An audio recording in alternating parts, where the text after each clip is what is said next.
கற்பகம் என்றிட கடும் துயர் போகும், கற்பகம் என்றிட எதும் ஜெயமாகும்.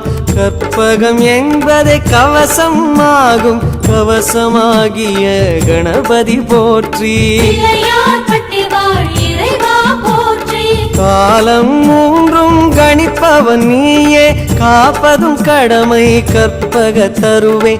தருவே உந்தன் திருவடி சரணம்.